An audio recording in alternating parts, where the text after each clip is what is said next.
Malam Sobat Atlantis, kita ketemu lagi di acara obrolan bareng tentang Atlantis. Kali ini kita akan melanjutkan obrolan kita minggu lalu, yaitu teleportasi part 2. Sebetulnya Atlantis ini banyak kaitannya, cakupannya. Namun ini Mas Agung, kita tunggu sebentar. Ya, ini ada Mas Nogo dari Jogja juga sudah masuk yang akan membantu pertanyaan. Halo, Mas Agung. Mas, Halo, halo. Kedengeran, Mas ya? jelas kedengaran. Oke, makasih. Ya, Mas Agung. Ini kita akan membahas teleportasi part 2. Kita sudahin saja part 2 karena kalau nanti terlalu lama topik-topik berikutnya jadi tidak tercover, apalagi minggu depan, Rabu depan, kita akan membahas topik yang kekinian, yang lagi tren, yaitu tentang Laut Cina Selatan dalam kaitannya Atlantis. Ini menarik sekali, dan ini banyak pertanyaan yang masuk ke kami tentang isu-isu COVID, Laut Cina Selatan, dan sebagainya. Namun, malam ini saya rasa tidak ada pertanyaan yang perlu saya bacakan. Jadi kita bisa langsung aja kita ngobrol, kita lanjutkan teleportasi ini di part 2 atau terakhir dalam rangkaian area 36 dan teleportasi. Monggo Mas Agung, silakan saja dimulai. Ya, pada dasarnya gini ya, bahwa ini ada satu peradaban besar, dan peradaban besar ini tidak mau kita masuk ke sana.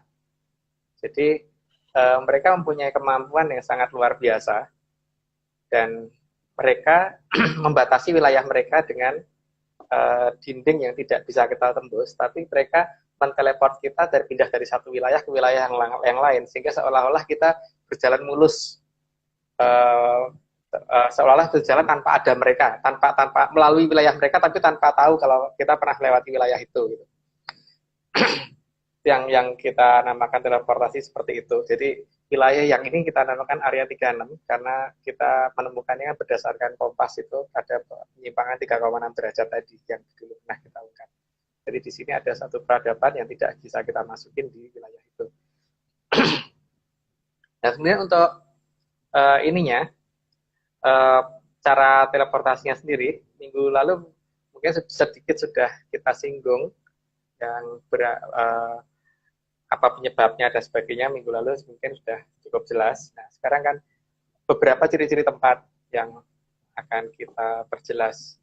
Ciri-ciri tempat yang sering menjadi titik-titik seperti itu biasanya ada. Kan di sini masalahnya kita ngomong antara dua hal ya. Yang pertama garis batas wilayah kita dengan mereka, dan yang kedua gerbang menuju ke wilayah mereka. Yang gerbang yang tidak akan gampang kita menemukan itu. Butuh ini, penelitian cukup lama dan pengenalan ini ya berdasarkan beberapa serat kuno dan sebagainya untuk mengerti kira-kira seperti apa sih wilayah seperti itu. Nah, di sini kan bagaimana sih kita mengenali? Yang pertama kalau misalkan daerah itu kira-kira ada garis batasnya. Jadi kan sebenarnya kan kita dipindah dalam jarak yang cukup jauh, tapi kita nggak merasa gitu kan. Yang pertama, kadang-kadang kita nggak sadar kalau misalkan kita lihat matahari. Nah, matahari itu di depan kita ada danau atau ada sungai gitu. Maka matahari tersebut ketika masih dalam kondisi agak miring, jadi belum tepat di atas kepala kita gitu, misalkan masih pagi atau pas sore hari, itu kan matahari kelihatan ada di depan kita. Maka seharusnya kan ada bayangannya di sungai atau di danau yang tempat kita berdiri tadi. Kita lihat bayangan tersebut simetris enggak. Jadi kalau mataharinya di sini ya bayangannya di sini gitu. Kalau mataharinya di sini bayangannya di sini, ada di sini bayangan di sana gitu. Itu gejala awal yang layak dicurigai. Nah, mungkin gambar yang itu bisa ditunjukkan, Pak. Saya lupa gambar keberapa, tapi yang gambar yang ada Oke, di sungai itu, ada di danau gambar itu, yang ada matahari, yang ininya ada. geser gitu. Oke, Ini Mas. Ini Mas. Ya, ya itu sebenarnya kelihatan ya mataharinya agak ke kanan, bayangannya agak ke kiri, gitu. Sebenarnya kalau misalkan di kondisi nyata itu akan lebih jelas lagi, lebih lebih kelihatan lagi. Cuman di sini memang kadang-kadang orang tidak waspada dengan hal tersebut. Cukup Pak. Oke. Ya cukup itu gambar itu cukup. Itu adalah kondisi kondisi yang bisa kita lihat bahwa di titik itu ada sesuatu yang layak kita curigai. Kalau tidak, ini kan berarti antara yang layar yang mana gitu atau dua-duanya layar. Yang jelas ada bayangannya tidak match gitu. Jadi ya seperti kita kalau misalkan berdiri di atas kapal, maka bayangan kita harusnya tepat di ini kan, di bawah kita gitu. Jadi kalau orang melihat dari seberang, maka seharusnya bayangan tepat di bawah kita, bukan bergeser agak ke kanan atau agak ke kiri gitu. Kadang-kadang nggak jauh-jauh amat gitu. Jadi kadang-kadang memang nggak begitu terlalu kelihatan kalau pergeserannya itu cuman berapa gitu. Tapi kalau kita waspada akan kelihatan ada pergeseran seperti itu. Itu yang pertama ya. Terus yang kedua kadang-kadang tingginya juga nggak sama. Misalkan ini batas airnya, ini mataharinya, kan dari batas air ke matahari sekian, berarti bayangan sekian gitu, harusnya segitu. Ini kadang-kadang juga nggak, ininya batas matahari sekian, ininya ke terlalu jauh atau terlalu pendek kalau pas segaris atau geser ke kanan atau geser ke kiri, itu yang sering kita perhatikan di situ. Itu adalah yang layak kita curigai ya, bahwa di situ dekat dengan garis batas. Yang kedua itu yang bisa kita perhatikan mungkin kalau yang senang jalan-jalan ke hutan atau jalan-jalan ke pegunungan, ketika kita berada di hutan lebat gitu, maka seharusnya kan di hutan itu tidak ada sumber cahaya. Jadi ketika di atas kita ada awan, maka kalau awan itu awan tersebut ini apa namanya di bawahnya memantulkan suatu cahaya, itu sudah layak dicurigai. Kecuali kalau kita ada di dekat Jakarta, terus di atas Jakarta ada awan, Jakarta malam hari kan layak ya kalau misalkan lampu pada nyala gitu sehingga ada pantulan sinar dari bawah, itu masuk akal. Tapi kalau kita ada di tengah hutan dan jauh dari pedesaan dan jauh dari perumahan, bahkan jauh dari perkotaan, tapi ada bayangan seperti itu di atas, nah itu layak dicurigai. Itu ciri-ciri yang kedua. Jadi ada ini siang itu, hari atau malam hari, Mas? Malam hari, Pak. Oh. Ya. Ini ada pertanyaan apa itu? Saya lupa bawa kacamata. Lanjut aja, Mas. Udah dijawab, Mas. Mas Nogo. Oke. Malam hari, Pak. Atau turuk atau sore gitu. Kadang-kadang seperti itu. Karena di sini kan cahaya itu ada sumbernya. Nah, kalau hutan, itu nggak ada sumbernya. Sumbernya harus ada dari pedesaan terdekat. Dan kalau itu hutannya lebat banget, terus kemudian ada bayangan seperti itu, ya berarti itu jelas bahwa ada sesuatu yang menerangi, tapi tidak di area kita, tapi bocor ke area kita, gitu kan. Ini teori atau memang ada, Mas? Yang banyak, seperti Pak. Hutan tadi. Oh, ada beneran ya? Itu ada beneran. Itu yang paling gampang kita lihat di daerah sekitar Lumbir, Pak. Perbatasan Jawa Tengah, Jawa Barat, sekitar Lumbir, salah satunya seperti itu. Kita juga pernah menjumpai itu di Kalimantan, di Sulawesi, di dekat Ventira. Di dekat batas Ventira itu ada yang saya serahkan ke Bapak waktu itu, ada gambar tentang ngata Ventira. Ini, Mas, ya? Ini, Mas, ya? Ya, itu belakang kita hutan, tebing tepatnya, tebing hutan. Dan harusnya tidak ada cahaya sama sekali dari arah belakang karena itu sudah hutan lebat. Nah, yang lucunya bisa agak mundur sedikit, Pak, dijauhkan dikit. Ya gitu. Oh, enggak gitu. Jelas ya. Ya itu di Ventira. Ventira itu ada di utara Palu. Utara itu, Pak. Ya. Utara Palu. Di situ malah lebih ekstrim lagi karena hampir tiap tahun, apakah tahun ini terjadi lagi apa enggak, saya nggak tahu ya, tapi beberapa saat yang waktu saya ke sana itu hampir tiap tahun itu terjadi yang namanya ada orang itu beli mobil mewah, entah itu BMW atau Mercy atau dua-duanya itu dibeli dan dibayar cash, kemudian rombongan itu dibawa masuk ke hutan Pentira dan tidak pernah ditemukan. Dan, tapi rutin itu. Jadi seperti seolah-olah mereka itu sedang menguji seberapa teknologi kita, seberapa tinggi teknologi kita dibandingkan dengan teknologi mereka, maka mereka yang mereka cari adalah kendaraan mewah. Itu cerita, kalau pernah ke Vetira, cerita masyarakat di sana pasti akan banyak gitu tentang masalah seperti itu. Sebenarnya hal tersebut tidak cuma di situ sih, ada beberapa tempat lagi.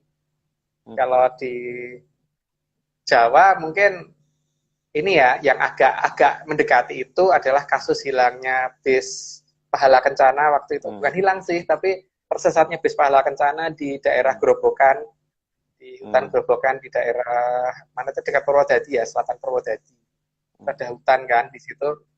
Waktu itu karena ada perbaikan jalan, karena sopir bis merasa bahwa dia orang yang tinggal di wilayah itu, sehingga dia merasa mengenali daerah tersebut, maka terus kemudian berbelok masuk ke hutan, karena dia pikir nanti kan akan ada jalan yang membawa dia ke jalur utama lagi gitu. Jalur memutarnya dia merasa tahu. Tapi yang anehnya waktu itu tiba-tiba pada saat dia tersadar, tiba-tiba di depannya sudah tertutup pohon jati. Mau mundur nggak bisa, karena di belakangnya juga ada pohon jati. Jadi yang jadi masalah adalah bagaimana bis itu bisa masuk ke situ, sementara kanan, kiri, depan, belakang semuanya pohon jati. Jadi kayak diangkat ditaruh di situ gitu kan. Itu juga ini di Pahala Kencana itu kan jelas ya, beritanya banyak gitu di internet, jadi bisa dicari Mas, ini Mas di Serpong, ini barusan saya dapat cerita. Jadi arah exit tol, arah ke AIS itu ada jalan ke kiri, arah kecamatan. Nah, itu ada kuburan. Nah, kuburannya itu letaknya itu tinggi sekali. Nah, suatu saat ada orang tukang jualan bakso, dia ngontrak di situ dari Jawa Tengah. Nah, waktu malam dia jualan bakso, dia ngelihat ada kok rame-rame kayak ada pertunjukan wayang gitu. Nah, terus dia ya jualan di situ. Nah, begitu pagi, dia itu sadar. Jadi duitnya itu berupa daun dan dia ini gerobaknya ini mengkrok-mengkrok di atas kuburan itu dan itu dia nggak bisa turun karena sangat tinggi sekali. Jadi bentuknya itu tepatnya dia di belakang perumahan The Green gitu. Nah akhirnya dia dibantu penduduk turun dari situ, tapi terus udah pulang. Tapi banyak saksi. Ini cerita saya konfirmasi banyak beberapa orang yang warga sekitar gitu yang nolongin si penjual bakso ini. Nah, apakah tempat seperti ini juga curigai sebagai tempat area 36 atau teleportasi? Dan kalau iya, kita penelitian kita seperti apa, Mas? Bagaimana bentuk cara kita mengamati ini supaya kita tahu bahwa di situ pintu menuju Atlantis? Gimana, Mas? Silakan. Oke, kemungkinan pertama adalah itu malah gerbang, Pak, bukan cuma garis batas ya. Jadi di situ tempat orang berkumpul, dan masalahnya juga kadang-kadang itu dari pihak sana juga ya seperti kita, Pak. Kadang-kadang ada rasa iseng kan, pengen godain orang lain gitu. Mereka juga kadang-kadang ada masyarakatnya ada yang begitu gitu. Walaupun pasti juga dapat teguran sih dari wilayahnya sana sendiri. Jadi layak yang dicurigai tempat itu ada daerah batas yang membatasi kita dengan wilayah mereka, itu ya. Cuman memang kuburannya ini kan dipakai untuk membuat supaya seolah-olah orang berpikirnya bukan ke situ. Mungkin karena daerah itu sudah dicurigai orang bahwa itu merupakan suatu gerbang atau apa, maka mereka mengadakan acara seperti itu supaya pemikiran kita bergeser ke arah yang sifatnya mistis kan, sehingga tidak diteliti. Sehingga kita nggak curiga dan tidak teliti gitu, dan tidak ada keinginan untuk melihat ke sana.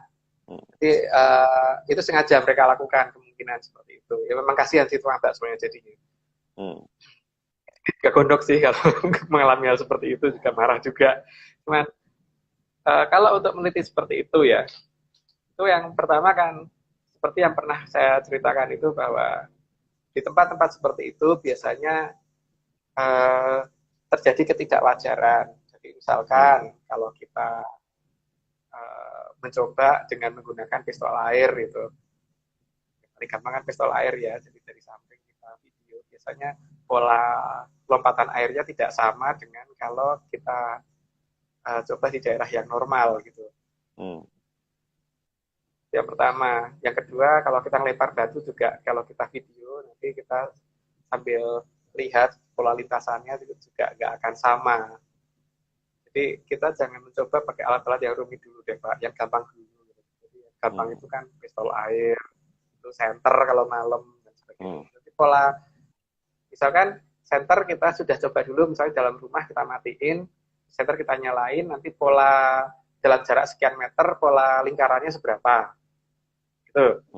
Jadi di tempat itu kita nanti bawa layarnya, terus kemudian kita centerin. Nah, pola centernya itu sama nggak, atau lebih besar atau lebih kecil. Kalau ya harusnya sama, dari jarak yang sama harusnya sama gitu. Jadi kita harus ukur jarak dengan cukup akurat, terus kita centerin bentuknya sama apa tidak. Kalau tidak sama ya berarti ya layak dicurigai. Jadi, kalau itu seperti itu. Kalau itu untuk membedakan garis batas dan dengan garis batas ya. Jadi kalau untuk gerbang lebih repot lagi, karena gerbang itu kan kita selain itu juga butuh bantuan asap khusus ya, yang bisa nangkep cahaya dari pihak sana gitu. Dan biasanya adalah asap dari sesuatu yang tidak disukai oleh orang zaman sekarang. Gitu, karena dia ngeledek kan. Menyan ya Mas? Menyan, ya. Kalau saya, kalau orang lain mungkin cara lain ya. Tapi kalau dari pihak kita, dari pihak saya itu memang pakai cara seperti itu, karena itu paling gampang dan paling murah. Biayanya paling murah gitu. Jadi yang kita butuhkan itu, karena kan seperti perlambangnya kan seperti yang ini toh Pak. Kalau kita melihat cerita wayang, kayak wayang kulit itu kan namanya wayang itu artinya bayangan. Jadi untuk melihat bayangan itu kita bukan melihat dari sisi tempat adanya si dalang, tapi dari seberangnya si dalang kan, di belakang layarnya gitu seharusnya. Dan layar itu warnanya putih, dan layar itu dia memberikan bayangan dari lampu blencong, istilahnya lampu blencong ya, itu yang wayang yang apa lampu untuk penerangan wayangnya itu. Kalau nggak ada layarnya itu nggak kelihatan seharusnya, namanya wayang. Maka butuh layar tadi kita butuh sesuatu yang warnanya putih, dan itu adalah sesuatu yang kita cocok adalah asap. Nah, jadi seperti itu. Untuk gerbang ya. Kalau untuk garis batas sih nggak butuh sampai seperti itu, karena gerbang itu kan biasanya ada sinar dari arah sebelah sana, bukan dari sebelah sini. Gitu. Jadi kita butuh bantuan asap tadi, tapi tidak bisa asap. Ternyata yang kita coba kalau pakai asap yang lain nggak bisa, nggak pernah bisa. Jadi kita ya paling gampang pakai asap itu. Udah, gitu itu Pak ya, karena orang pada nggak suka dengan nama itu gitu soalnya. Jadi biasanya memang tempat-tempat seperti itu ada banyak keanehan seperti itu yang banyak terjadi. Kadang-kadang di tempat tersebut kasus di mana ada orang hilang berapa lama, tiba-tiba kembali lagi. Dia merasa baru pergi sekian jam, tapi ternyata sudah sekian minggu, sekian bulan, atau bahkan sekian tahun gitu. Atau seperti kasus yang ada di Weleri itu. Di Weleri itu ada cerita bahwa di suatu tempat itu di dekat Weleri itu sering banget terjadi. Supir bis itu salah melihat, dikirain itu posisi masuk ke tol. Jadi dia merasa belok kiri itu menuju jalan yang mau masuk ke tol. Ternyata di tengah sawah berhentinya. Dan di sana juga ada cerita dari masyarakat setempat, itu Jepang itu pernah menyerang wilayah itu dengan menggunakan kekuatan darat dan udara. Dan korban dari pihak Jepang itu banyak banget. Itu masyarakat sana yang tua-tua itu pada cerita itu. Dan lucunya, yang diserang itu kuburan, Pak. Kan lucu banget, kuburan kok diserang pakai pesawat. Pakai ini gitu. Jadi tapi lucunya kan pihak Jepang banyak korbannya, berarti kan ada tembakan balasan itu. Ada tembakan balasan dan bisa memakan korban cukup banyak dari pihak Jepang. Bahkan katanya banyak pesawat jatuh di sana waktu itu. Itu mungkin bisa dikonfirmasi kok, di Weleri terkenal itu wilayahnya, cuma saya lupa nama desanya apa. Jadi kalau dari arah Jakarta sebelah kiri jalan, kalau dari arah Semarang berarti sebelah kanan jalan gitu. Gitu. Jadi di Di situ itu bahkan pernah ada nelayan 3 orang, saya lupa namanya siapa sih. Waktu itu mereka mencari ikan bertiga, terus kapalnya terbalik. 2 nelayan selamat bisa pulang, yang satunya enggak. Suatu ketika yang 1 orang ini pulang pesen sepeda motor sebanyak 1 kontainer dibawa ke sana. Ya, bapaknya bingung, tapi udah dibayar lunas. Ya, yang lucunya kan akhirnya 1 kendaraan 1 kontainer itu hilang di situ. Jadi benar-benar beli kontainer-kontainernya gitu dibayar. Nah, cerita-cerita kayak gini ini sebenarnya cukup banyak di negara kita. Cuman masalahnya kan kita kan ini di Detik News saya bacakan sedikit. Ini ada Sabtu tanggal 20 Juni itu ada berita cerita pria di Brebes tenggelam 16 jam dan diajak wanita ke istana.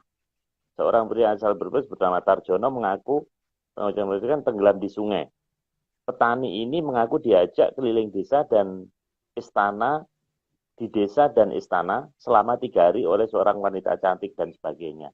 Dan dia sebelum kecebur ke sungai itu dia lepas baju, kemudian waktu di dalam sungai dia tiba-tiba seperti terlempar ke dalam seperti istana atau daerah di mana semua orang tuh menunduk, tapi dia bilang dia kenal, tapi kok diem saja gitu. Nah, setelah dia diajak ke suatu tempat, tiba-tiba dia sadar kayak ada teriakan, terus kemudian dia timbul lagi di permukaan sungai dalam keadaan telanjang juga karena bajunya di pinggir sungai. Nah, itu selama 16 jam. Nah, itu area seperti ini apa juga bisa ditengarai daerah area 36 dan kita kalau rekan-rekan dekat dengan lokasi ini apa yang harus dilakukan? Artinya eksperimen apa yang harus dilakukan, Mas? Atau justru eksperimen itu berbahaya? Silakan. Gini Pak, ini kan memang sudah hampir mendekati waktunya mungkin ya Atlantis untuk mulai kelihatan kembali ya. Jadi makanya mungkin di kalangan mereka juga mungkin tidak sabar. Di sana memang rumahnya gede-gede Pak, jadi tidak seperti ukuran rumah-rumah kita. Jadi kalau masuk di salah satu rumah yang paling jelek aja itu mungkin rumah mewahnya di sini bahkan mungkin bisa seperti lebih dari istana di sini gitu karena memang ya lewat kaya dan lewat makmur masyarakat di sana. Kalau untuk masyarakatnya sendiri ya ya kita bisa lihat ya di perkotaan yang orangnya serba kopen gitu Pak, serba perawatannya bagus gitu pasti untuk mencari orang yang jelek itu susah. Bukan mencari orang yang cantik susah, bisa cari orang yang jelek yang susah. Jadi, itu wilayah di sana kan memang daerah yang semuanya serba ada, teknologi serba tinggi dan sebagainya sehingga serba kelihatan sangat ini. Jadi memang tidak ada yang jelek. Untuk kalau dikatakan bertemu orang yang cantik berarti memang benar. Berarti dia masuk di wilayah itu dan masuk di wilayah itu karena ada yang ngajak. Tapi apakah itu di istana atau tidak? Belum tentu waktu di istana karena rumah biasa saja sudah sangat mewah di sana. Ya seperti gini ya, kalau orang di pedesaan gitu, seperti saya gitu, misalkan tiba-tiba diajak orang ke daerah, misalkan daerah Menteng gitu, di sana rumahnya mewah-mewah Pak. Seperti ada rumahnya Mangkubuwono 9 yang dipakai untuk tempatnya HP10 kalau pas ke Jakarta itu, memang gede banget rumahnya, bagus. Orang yang belum pernah lihat rumah mewah itu sudah dianggap seperti istana kan Pak. Gitu. Tapi ada istana itu ada lagi gitu. Jadi kadang-kadang di sini ada masalah di situ. Dan di sini memang masalahnya teleportasi itu ada 2 hal sih, ada yang menguntungkan dan tidak menguntungkan. Yang menguntungkan itu kalau kita bisa memanfaatkan itu untuk pergi ke suatu tempat yang cukup jauh dan menggunakan sarana itu sehingga waktunya jadi lebih pendek. Itu menguntungkan. Tapi yang tidak menguntungkan kalau kemudian kita masuk ke wilayah yang tidak kita kenal dan kemudian keluarga kita akan menganggap kita hilang dalam waktu yang cukup lama. Atau kita pindah ke tempat yang tidak kita kenal dan masih di wilayah kita tapi tidak kita kenal, jadi akhirnya malah tersesat kan. Seperti misalkan anak kecil itu yang waktu Bapak ceritain itu, dia tidak ada rencana untuk pindah ke tempat yang tidak dia kenal waktu itu, tapi untuk dia bawa handphone, kan jadi bisa nelpon keluarga itu dijemput di mana gitu, tapi kan logikanya harusnya dia nggak sampai situ gitu. Jadi tidak menguntungkan. Nah, di sini kalau menurut saya sih ya ini terserah, karena ada semua pasti ada resikonya. Kalau belum ngerti bener, sebaiknya jangan nyoba sih. Sebaiknya jangan nyoba. Masalahnya gini, kalau bertemu dengan ya di kalangan kita saja itu kan ada orang yang baik, ada orang yang tidak baik gitu kan. Di kalangan sana kan juga pasti begitu kan. Jadi begitu ada orang masuk, kalau ketemu orang yang baik nggak apa-apa Pak. Kalau ketemu orang yang baik kan celaka itu nanti. Atau ketemu sistem keamanan mereka itu model penjaga pembatasan dan sebagainya itu bisa bermasalah. Kalau kita kembalikan ya nggak masalah, tapi kalau dikembalikannya di tempat yang kita asal kita nggak apa-apa. Kalau dikembalikannya agak jauh dari tempat kita lah itu ya. Apalagi kalau tadinya berenang dan lepas baju, terus kemudian kembalikan tempat yang jauh dari bajunya gitu kan. Malu banget Pak. Seperti itu.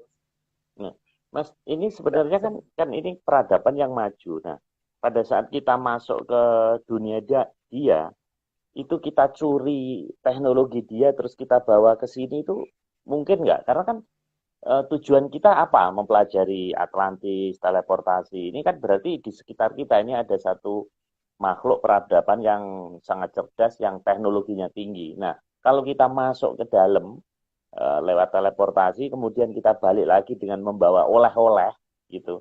Itu mungkin nggak, Mas? Untuk mendapatkan teknologi atau ilmu yang futuristik itu mungkin nggak? Seperti itu. Semua itu sangat mungkin, Pak. Tapi itu juga harus melihat dari sisi mereka juga kan. Mereka kan pasti juga ada batasan mana yang mau mereka share dan tidak. Jadi istilahnya kalau mencuri kayaknya nggak bisa karena mereka punya ini ya penjagaan yang cukup ketat. Kalau mencuri kayaknya akan susah. Tapi kalau mereka pas lagi mau membagikan dengan kita itu sangat mungkin. Tapi itu tergantung mereka kan, dan tergantung dari kitanya. Juga tergantung dari kita bagaimana kita menangkap itu. Karena pengetahuan cukup kompleks itu kan tidak akan segampang itu gitu loh. Semuanya butuh dasar teori dan sebagainya yang akhirnya bisa membentuk suatu mesin atau suatu peralatan tertentu gitu. Makanya kan kalau kita melihat di masa lalu ya, di zaman Nazi dulu, Hitler itu kan pernah bikin suatu pesawat yang bentuknya mirip yang terbang dan yang bisa terbang beneran, cuma nggak pernah diungkapkan. Dari mana mereka dapat itu kan itu pasti dapat bocoran. Tapi kan kita nggak itu dia punya caranya dan kita belum gitu masalahnya punya cara negosiasinya dengan dari bangsa Arya yang ada di bawah Atlantis ini gitu. Tapi ya itu masalahnya kan sana mencoba mencari itu, kita kan belum Pak, belum mencoba mencari aja tidak. Dan menganggap mereka aja enggak gitu. Jadi kalau mau dibantu pun ya mau dibantu apa gitu sama mereka. Soalnya kita nyari juga enggak, mengenal juga enggak, berusaha tahu juga enggak, malah nganggap mereka hantu ya gitu loh saat ini. Sehingga ya terjadi ya seperti saat ini. Iya.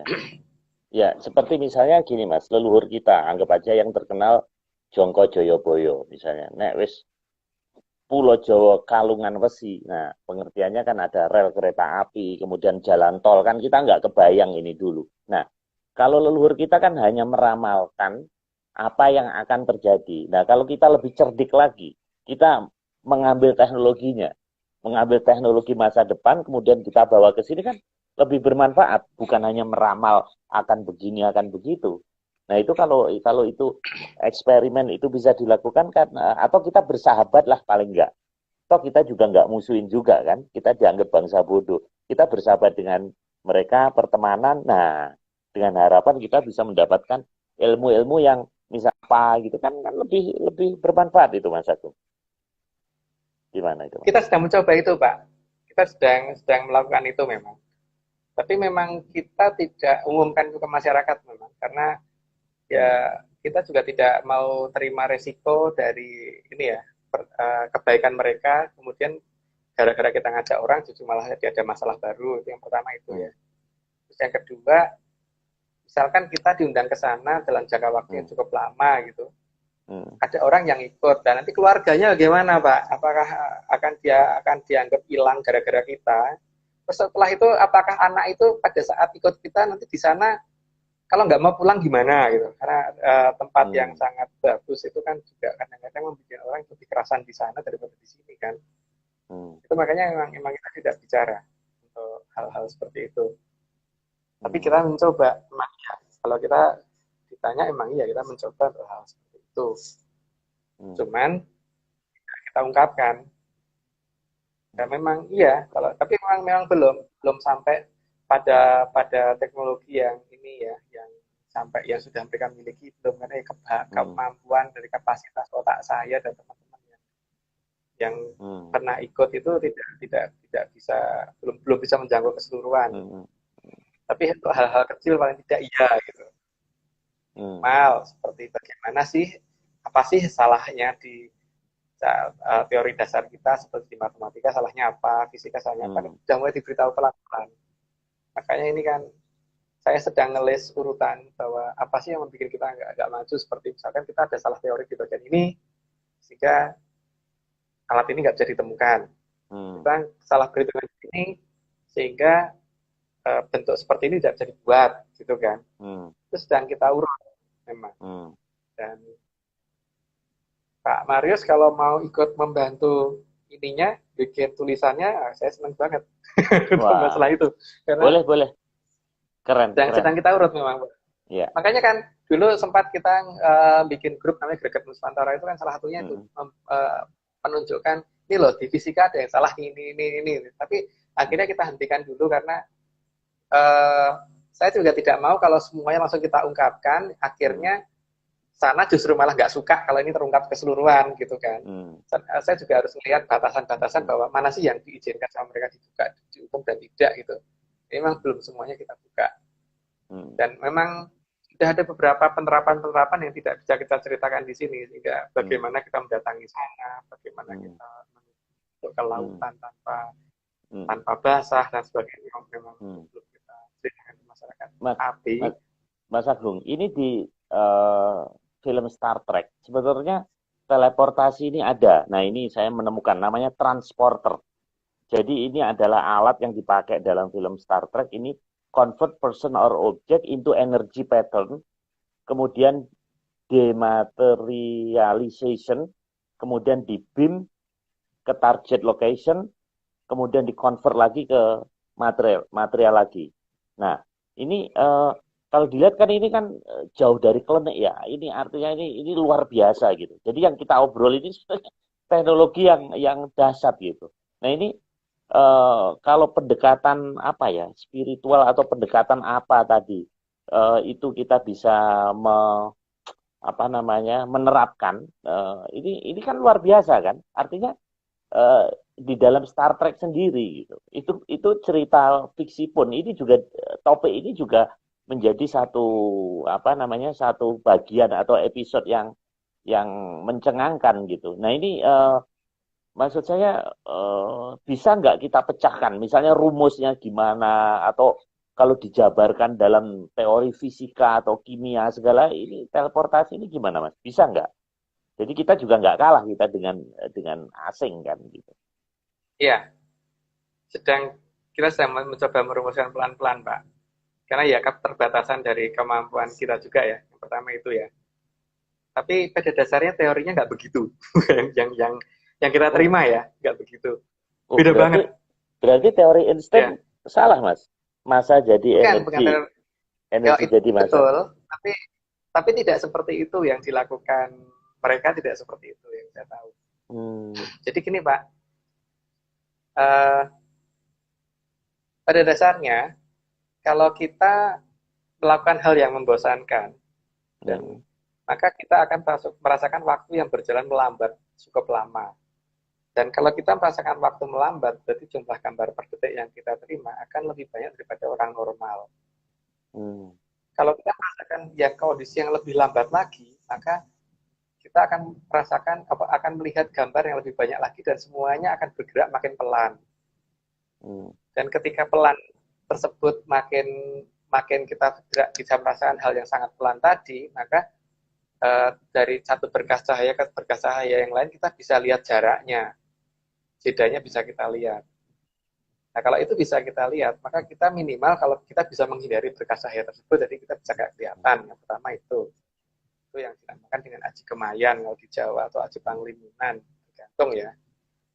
Terus yang kedua, berarti kan kalau kita bisa melihat semuanya serba pelan, jika kalau kita ini bergerak, maka gerakan kita itu kan jadi sangat cepat kan Pak, dan belum tentu bisa dilihat orang. Tahu-tahu kita sudah sampai mana gitu kan.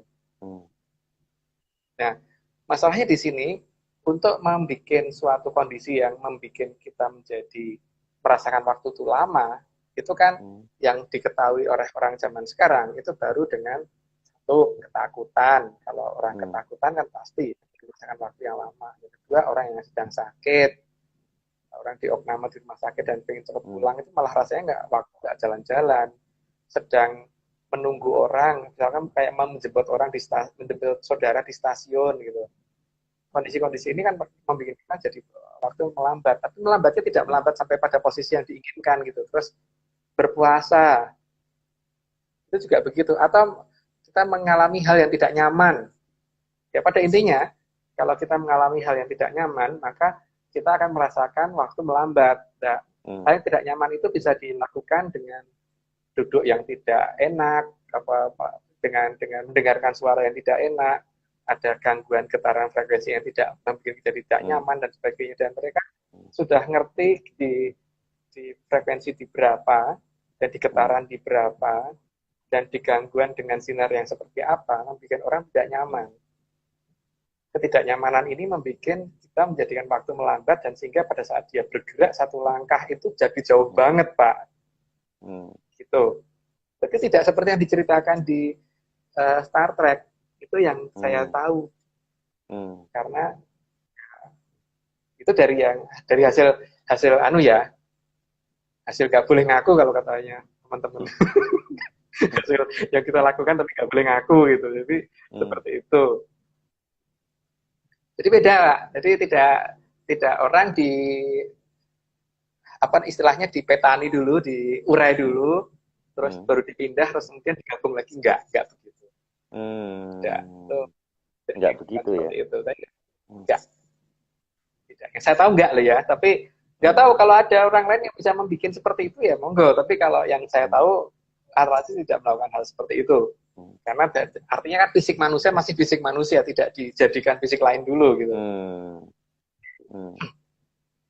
Dan makanya rata-rata tempat teleport yang kita temukan adalah tempat terbuka, seperti misalkan Gunung Kendali-Sodo sama Gunung Swakul, itu kan tempatnya terbuka, bukan tempat tertutup. Dan tempat anak yang Bapak ceritakan hilang itu kan juga tempat terbuka kan Pak, dengan tempat tertutup. Jadi seperti itu, tapi gangguan di situ itu memang sengaja diciptakan sehingga terbentuk yang namanya waktu memanjang. Itu yang seperti itu. Jadi ini yang sedang kita teliti Pak. Nah, kita tidak bisa cerita di frekuensi berapa, itu belum bisa cerita. Nah, ada kaitannya nggak Mas? Titik-titik tempat area 36 teleportasi ini dengan angker, kan seolah-olah kan. Kenapa selalu angker? Jadi kita bingung nih sebetulnya. Ini antara klinik atau memang di situ ada satu peradaban maju yang kita curigai gerbang.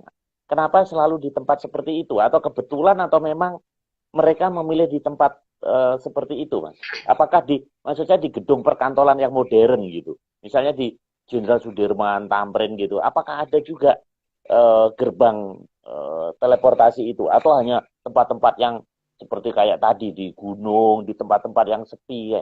Gimana Mas? Ada Pak, di tempat-tempat modern. Jadi pada dasarnya kan saya sudah menunjukkan ada dua hal ciri-ciri. Jadi dari bangsa Kajiman sama dari bangsa manusia yang bertindak seolah-olah mereka itu hantu gitu kan. Kalau bangsa Kajiman memang hantu, itu di Jawa namanya alamnya namanya Ariloko. Gitu. Nah biasanya nenek moyang kita sudah batasin kasih tanda bahwa Kita lihat tandanya apa? Tandanya dari sesuatu hal yang alami atau sesuatu hal yang tidak alami. Misalkan tandanya dari tugu. Tugu itu kan sesuatu hal yang dibikin manusia ya. Berarti ini batas dengan peradaban lain yang juga sama-sama manusia tapi tidak bisa kita lihat. Tapi misalkan dibatasi dengan pohon beringin atau pohon dewandaru atau pohon randu.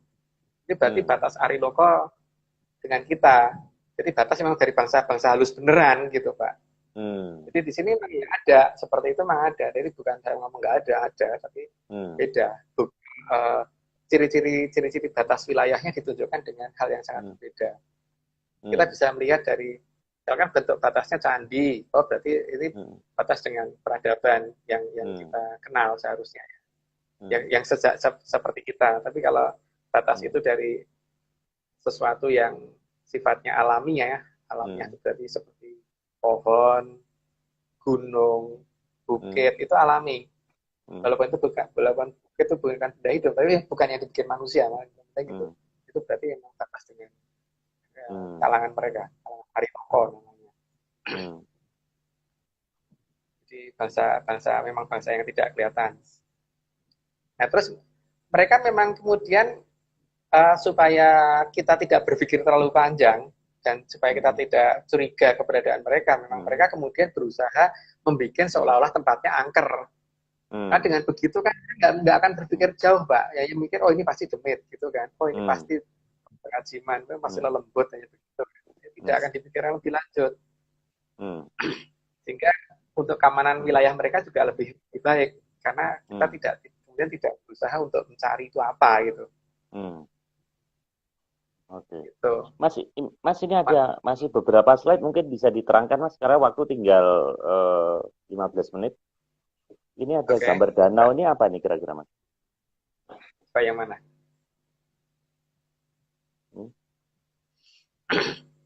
Oh itu sayangnya kurang jelas ya bahwa di sini itu ada danau. Waktu itu ini saya foto di Singkarak. Atasnya itu terang, tapi lihat di sebelah agak ke kanan dikit Pak.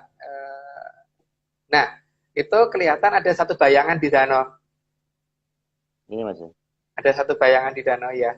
Dan masalahnya kan ketika ya nggak match. Langit cukup cerah. Di atas danau itu memang ada sedikit awan. Tapi awan masih harusnya tidak ada bayangan khusus kayak gitu tuh nggak ada. Kalau ada awan seharusnya bayangannya lebih banyak lagi, tidak terfokus di satu titik seperti itu gitu. Itu menunjukkan daerah situ di tengah danau itu di lokasi itu harusnya ada tempat untuk teleportasi gitu Pak. Maksudnya seperti itu. Oke. Itu di Danau Singkarak ya. Saya foto di Singkarak. Nah ini satu lagi kabut nih. Ada kayak kabut ini. Coba mana Pak? Ya, itu juga di Danau Singkarak waktu itu. Jadi saya ngelihat di situ ada kabut, terus kita nyoba mendekati dia pakai kapal, kabutnya nggak ada. Tapi teman yang di pinggir ngomong loh itu masih kamu masuk ke dalam kabut itu, tapi kita itu masuk naik kapal ke sana kita nggak merasa masuk ada kabut di situ. Tapi dari kejauhan kelihatan ada gitu. Artinya kita cuma bisa melewati kabut itu, tapi nggak pernah bisa nyentuh kabut itunya gitu loh. Ya nggak tahu apakah orang lain bisa tidak, tapi saya waktu itu begitu gitu. Salah satu ciri-ciri yang menunjukkan keberadaan batas wilayah tadi. Kalau ini yang ini kan tadi ya, yang matahari, kemudian lihat bayangannya nggak match, besarnya mataharinya beda, terus matahari bayangannya lebih ke kiri daripada matahari yang asli. Gitu. Jadi di situ kan kelihatan bahwa tidak match dengan ininya. Wah ini di mana Pak? Di hotel ya? Saya lagi di Bandung nih, Mas. Jadi apa namanya tadi traveling Cirebon Bandung. Jadi ya kebetulan jam 9 bisa balik ke hotel, makanya demi Atlantis Series ini. Menarik Mas. Itu menarik. Tidak ini Pak. Tidak di tidak suruh rapid test gitu kalau ke Bandung. Enggak. Kita bawa surat aja, SIKM, nggak apa-apa. Masih surat Jakarta. Ya, penugasan, surat penugasan dari kantor. Gitu. Oh, gitu. Ya. Oke, Kalau di jadi sekitar daerah sini ada juga Mas, di sekitar Bandung sini. Tadi kita ngelihat banyak gunung-gunung itu seperti KM berapa tadi KM 88, KM 99 gitu. Itu KM apa 96 Pak, KM KM 96? 96. Ya, Wah, KM 96 itu ada Gunung Hejo kalau nggak salah. Itu juga nah ya. daerah itu makanya di daerah situ yang sering terjadi kecelakaan kan Pak. Hmm, Kecelakaan itu kan kadang-kadang ketika itu lagi aktif dilompatkan, nggak lompatnya ngagetin itu, jadi nggak, hmm, jadi pengemudinya jadi seolah-olah kaget aja karena dari sini tiba-tiba ke sana sehingga nabrak, atau hmm, tapi ya kadang-kadang yang ini yang bisa pegang kendali dengan benar-benar masih bisa menghindar dan jalan normal lagi, cuman dia merasa oh aku mungkin ketiduran gitu kan, maksiat hmm. gitu, ler gitu, jadi ada Dan merasa seperti itu. tempat-tempat seperti itu kenapa berulang Mas ya? Maksudnya sering terjadi gitu ya. Artinya Emang jadi sebenarnya kita bisa mengidentifikasi sebenarnya ya, karena berulang bisa, dan di tempat itu terus ya. iya, berulang dari tempat itu. Banyak di Bandung Pak. Di Bandung itu ada di dekat Gunung Batu, terus dekat Dago itu juga ada. Banyak sih, banyak sekali. Sampai Hmm. beberapa tempatnya lupa. Dekat lapangan terbang itu juga ada. Hmm. Dekat Pusat Sastra Negara di dekat Komplek TNI AU Sukaraja 2 itu ada juga. Hmm. Sudah kita amati. Tapi ya itu, susah kita ceritakan. Karena kadang-kadang gini Pak, pada saat kita foto, itu Hmm. kelihatan bahwa tidak match antara matahari dan bayangan matahari gitu kan. Hmm. Nah, ketika kita ngajak orang rame-rame ke sana kita foto, ternyata bayangannya match. Jadi Hmm. yang jaga memang nggak mau ketahuan kan. Tapi suatu Hmm. ketika kita datang lagi ke situ sendirian, kita foto seperti yang awalnya, jadi tidak seperti ketika kita ngajak rombongan. Hmm. Atau malah pas kita foto kondisi sendirian ternyata normal, tapi pas banyak orang kita foto kelihatan miring, itu juga pernah. Jadi Hmm. secara nggak sengaja kita ajak teman jalan-jalan ke satu titik tempat gitu, jadi seperti itu pernah kita coba itu di dekat lelakon, itu malah lebih ekstrim lagi Pak, itu GPS saja geser itu. Di dekat lelakon itu Hmm. ada titik di Hmm. mana GPS tidak berjalan dan kompas itu berhenti. Terus kira-kira sekitar 500 sampai 700 meter dari Lelakon, Gunung Lelakon Hmm. itu kita Hmm. pernah GPS kita sampai bingung ya, karena waktu itu Hmm. kita lihat kan di GPS itu nggak ada gambar-gambar kayak yang di kartu remi itu kan Pak, klaver, Hmm. heart, Hmm. magic, itu keluar Pak gambar itu. Kita video sih Hmm. waktu itu. Nanti kapan-kapan kalau videonya ketemu ya kita ini. Wah, Itu itu bisa perlu keluar Mas seperti itu. dicari dicari videonya tuh menarik itu pembahasannya kalau ada Ya. bukti-bukti gitu. Ya. Cuman untuk yang GPS bisa berhenti itu saya tahu persis posisinya di mana, dan Hmm. kompas di situ berhenti itu cuman ada di Hmm. lingkup yang kira-kira cuman 1 meter kalau nggak salah itu. Jadi kalau Hmm. kita kelewatan lokasi itu ya udah normal Hmm. lagi, nanti kompas dan GPS akan normal lagi. Tapi Hmm. itu masa apal dekat banget dengan Gunung Lelakon yang kita curigai jadi salah satu piramid Nah, yang terbesar di Indonesia. apakah itu nggak berbahaya untuk sistem navigasi, Mas ya? Tempat-tempat seperti itu ya? Kapal atau pesawat Ya pasti terbang itu apa berbahaya, apa Pak. bahaya ya? Hmm. Ya pasti berbahaya. Makanya kan untungnya lokasi-lokasi seperti itu biasanya nggak dilalui penerbangan, Pak. Nggak Hmm. dilalui penerbangan biasanya.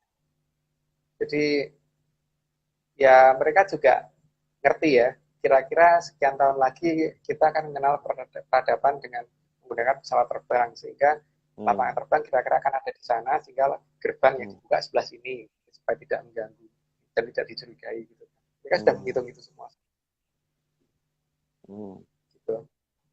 Sebenarnya ini, Mas, kalau kita berpikir ekstrim ya, kalau kita pengen mengejar ketertinggalan ini kan negara kita kan katanya negara ketertinggalan ya dibandingkan dengan negara lain. Ternyata di sekitar kita itu banyak teknologi yang bertebaran. Nah, saya masih penasaran bagaimana caranya kita mendownload. Anggap aja kita nggak ke sana lah gitu loh. Tapi di gerbang itu kita bisa bagaimana mengambil ngerogoh gitu misalnya dari sana, kemudian kita bawa ke sini satu teknologi aja gitu. Nah, itu kan membuat kita jadi dihormati bangsa kita ini gitu. Dibandingkan ya ini cara shortcut lah. Toh ini juga tetanggaan dengan kita gitu. Nah, ini mungkin nggak Mas eksperimen seperti itu? Itu sangat mungkin, tapi tergantung dari kita sendiri sih sebenarnya. Bahwa kita menganggap mereka itu apa gitu kan. Pertama itu dulu kan Pak. Ketika kita masih menganggap mereka itu hantu ya tidak mungkin dibukakan jalur itu kan oleh mereka. Hmm. Kalau kita ngerogoh itu nggak mungkin, tapi kalau mereka memberikan sangat mungkin. Dan Hmm. kita hanya bisa meminta kan sebenarnya. Hmm. Dan minta dengan karena kebaikan mereka itu bisa kita minta. Hmm. Pertama itu, terus yang kedua kan harus memulai dengan komunikasi kan. Komunikasi itu kan harusnya kalau yang paling baik Hmm. antara kepala negara ke kepala negara. Cuma masalahnya kan kepala negara di pihak kita kan menganggap itu nggak ada tuh Pak. Itu kan masalahnya. Kalau saya kan cuma rakyat biasa, jadi kalau saya ke sana ya komunikasinya mungkin dengan ya kalau bisa ketemu kepala negaranya bersyukur banget gitu kan. Tapi paling tidak saya ada usaha gitu. Walaupun mungkin tidak maksimal karena status Hmm. saya sebagai rakyat biasa Ya. gitu. Hmm. Nah, kalau misalkan kepala negara mungkin beda kasusnya, makanya seperti Presiden Soekarno gitu. Hmm. Kan ada hubungan dengan mereka sehingga negara kita pernah disegani banget oleh Hmm. negara lain. Hmm. Seolah-olah kita senjatanya dari Rusia, tapi Rusia ngirim berapa, pesawat kita bertambah jadi berapa banyak, Hmm. kapal kita cuma berapa, tapi Amerika yang kekuatannya segitu dibantu dengan Belanda, Inggris, dan Australia tetap minggir dari Irian Jaya, dari Papua tetap Hmm. minggir. Itu sangat sangat mungkin, Pak. Tapi kan masalahnya kan setelah zaman dari Hmm. Bung Karno sampai dengan hari ini Hmm. Ma- kan siapa yang kepala makanya negara Mas, kita siapa yang dengan Mas, komunikasi dengan sana? iya, makanya kalau kita dengar cerita-cerita gitu ya, misalnya Panembahan Senopati, dia begitu berapa hari hilang, pulang dia dengan membawa pengetahuan ketatanegaraan, berperang, kemudian segala macam lah, bahkan teknik membangun istana pun, membangun kota gede pun saat itu, Mataram itu dia punya irigasi dan sebagainya. Bagaimana hanya dalam beberapa hari tiba-tiba dia mengerti. Terus kemudian Pak Karno, bagaimana Pak Karno bisa menjangkau apa visi-visinya ini bisa seperti itu. Nah, sebenarnya eh, ada satu lagi misalnya Sosro Kartono yang kakaknya Raden Ajeng Kartini di mana Belanda sedang meeting membahas sesuatu, kemudian dia sudah tahu beritanya dan langsung ditulis, dia bisa hafal dengan sekian belas bahasa, bisa. Nah ini yang rasa-rasanya kok orang-orang hebat itu kenapa adanya di zaman dulu? Kok orang sekarang ini memang hebat sekarang ya, dari sisi angka ya, nilai bisa bikin Gojek, bisa bikin apa namanya macam-macam lah gitu. Tapi dalam hal skill, kemampuan, kemampuan individu ya. Kalau ini kan kemampuan kelompok kita ini. Tapi mereka individu-individu orang kita itu dulu kok bisa luar biasa itu gimana Mas? Itu proses normal atau memang mereka tadi hubungan karena tadi Mas Agung menyinggung hubungan dengan alam sana ini, dunia Atlantis ini. Kira-kira gimana Mas? Ada pembelokan ajaran Pak yang jelas. Ajaran Jawa ya, bukan ngomong ajaran yang di luar ajaran Jawa. Jadi ajaran Jawa ini sekarang digeser dari hal-hal yang sifatnya praktis ke teoritis. Jadi kalau saya terus terang yang nggak suka filsafat sih, kan di sini filsafat lah yang membuat kita jadi nggak nyambung gitu dengan hal-hal seperti itu. Jadi misalkan contohnya gini ya, di Jawa itu ada yang namanya Wahyu Astobroto. Dalam Wahyu Astobroto itu ada 8 dewa yang mendampingi manusia untuk menjadi seorang raja. Salah satunya adalah Bathara Baruna. Bathara Hmm. Baruna itu dewa laut. Bathara Baruna itu Bathara yang menguasai lautan. Hmm. Nah, di sini diartikan bahwa lautan itu ke tempat kemasukan kotoran seperti apapun akan tetap bening. Artinya terus diartikan bahwa orang yang dimomong Bathara Baruna itu artinya orang yang kalau kena masalah seperti apapun tetap bisa berpikir jernih. Itu Pak. Apakah itu salah atau benar? Kalau dilihat dari artinya sih seolah-olah benar. Tapi problemnya adalah Dora Barunanya dianggap nggak ada. Tidak ada proses bagaimana mencari Dora Barunya, nggak ada. Gitu loh. Jadi personnya nggak ada. Jadi kalau misalkan saya berhadapan dengan Pak Marius, saya sibuk mencari arti dari namanya Pak Marius, tapi Pak Mariusnya saya anggap nggak ada. Gitu loh Pak. Itu masalah pertama. Sehingga beberapa sandi-sandi zaman dulu, sandi itu kan password. Kalau zaman dulu ngomongnya mantra. Password itu kan cuma satu kata yang itu, kalau mantra itu sampai banyak, itu sampai bisa sampai berbentuk puisi dan sebagainya gitu. Yang namanya sandi itu kan nggak perlu diartikan, Pak. Kalau kita mengartikan suatu sandi, ya malah tidak berfungsi kan. Misalkan Windows kita tulis jendela, bener artinya Windows artinya jendela, tapi kalau diartikan nggak bisa, Pak. Dan sandi itu biasanya banyak yang tidak ada artinya kan memang malahan. Itu masalah pertama ya. Yang kedua, problem kedua adalah di masalah bagaimana kita mengalami penelambatan waktu tadi. Kalau itu diganti dengan bagaimana kita supaya menjadi sabar, kita menjadi melatih kesabaran, melatih apa ini itu nggak nyambung.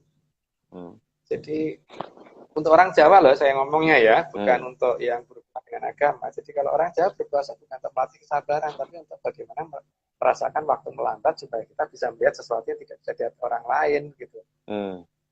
Nah, ketika hal-hal dasar yang menjadi kunci untuk kita supaya bisa melihat dulu ini dirubah, kan sesuatu dasar itu kan kalau kita bisa melihat sama mendengar dulu kan Pak. Ketika dua hal ini yang dirubah diganti menjadi suatu filsafat yang tidak nyambung, ya kita kehilangan itu semua Pak. Dan di zaman dulu itu kan nggak diarti-artikan, itu ya itu gitu kan.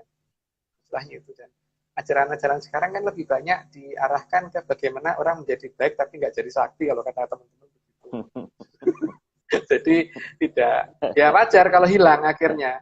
Karena akhirnya hanya arahnya cuma bagaimana menjadi baiknya saja gitu. Padahal kalau dikatakan mati kesabaran kita bisa lihat sih salah satu orang yang manunggaling kawula Gusti itu kan Werkudara. Lah Werkudara itu mana ada ceritanya Werkudara sabar itu nggak ada Pak. Werkudara itu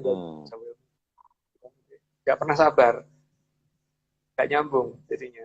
Ini waktunya tinggal berapa menit Pak? Masih 3 menit Pak. Masih terus. Masih 3 menit. Ya. Oke, jadi dua hal itu tadi ya. Itu masalah bagaimana kita bisa, pertama masalah mantra yang diarti-artikan, yang kedua masalah cara melihat yang diarti-artikan menjadi sesuatu hal yang lain, terus bagaimana harusnya melatih pendengaran juga diganti menjadi ajaran yang lain lagi, yang arahnya selalu menjadi orang baik dari orang baik gitu. Dan biasanya terus kalau misalkan kita tidak bisa, itu diarahkan bahwa karena kita kurang suci maka kita tidak bisa melihat gitu kan. Atau karena kita kurang ininya, sebenarnya bukan di situ problemnya, tapi masalahnya adalah memang bukan itu ajarannya. Jadi seperti gini loh Pak, kita tidak bisa mengerjakan matematika karena kita belajar PMP gitu, belajar PPKN, kan emang bukan nggak nyambung. Jadi memang bukan itu. Kita pengen latihan masak ya harus belajar dari resep masakan, bukan belajar dari PPKN. Gitu. Jadi terjadi seperti itu. Ini ada ajaran seperti ini, tapi kita belajarnya moralnya ya nggak akan kena.